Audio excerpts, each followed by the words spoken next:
আসসালামু আলাইকুম প্রিয় শিক্ষার্থীরা, আজকে সমাধান করব নবম দশম শ্রেণীর অনুশীলনী 4.1 এর 3 নাম্বার।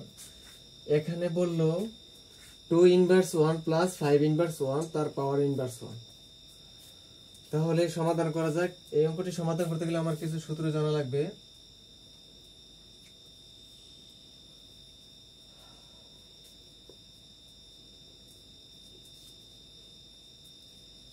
এখানে একটা সূত্র আছে যে যেমন এখানে a inverse 1 equal a inverse 1 equal 1/a, বা এই জাতীয় থাকতে পারে a ইনভার্স 2। এই সূত্রটা হবে কি 1/a স্কয়ার। a ইনভার্স 3 থাকলে 1/a কিউব, a ইনভার্স 4 থাকলে 1/a to the power 4, a inverse 5 থাকলে 1/a টু দি পাওয়ার 5। ওকে, আচ্ছা এখন তাহলে সমাধান করা যাক।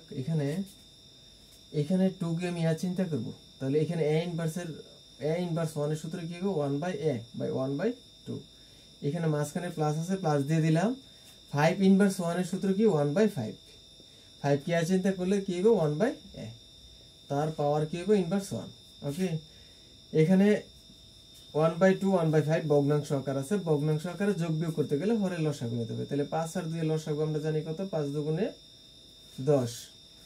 এই হরদা লসাগুকে ভাগ করব, যে ভাগফলটা লবের সাথে গুণ হবে। তাহলে 2 দা 10 এর ভাগ দিলে কত হয়, 5 দুগুণে 10, 5 এ কে 5, মাঝখানে প্লাস আছে, প্লাস দিয়ে দিলাম। এখানে 5 দা 10 এর ভাগ দিলে কত হয়, লসাগুকে 5 দুগুণে 10, 5 দুগুণে 10, 2 লবের সাথে গুণ দিলে 2 এ কে 2, তার পাওয়ার হবে কি ইনভার্স 1।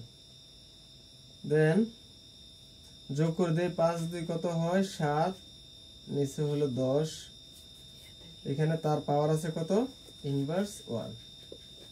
দেন 7/10 কে আমি চিন্তা করব।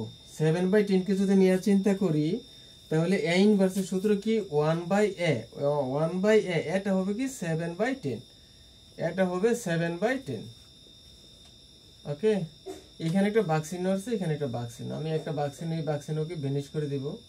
তাহলে ভাগ চিহ্নকে ভেনিশ করলে একটা কন্ডিশন আছে, গুণ চিহ্ন যদি করি তাহলে এখানে লব যাবে হরে, হর যাবে লবে। তাহলে এখানে উপরে যাবে লব, হর যাবে নিচে, উপরে 10 নিচে 7। তাহলে এখানে 1 এর সাথে 10/7 গুণ দিলে কি হবে 10/7,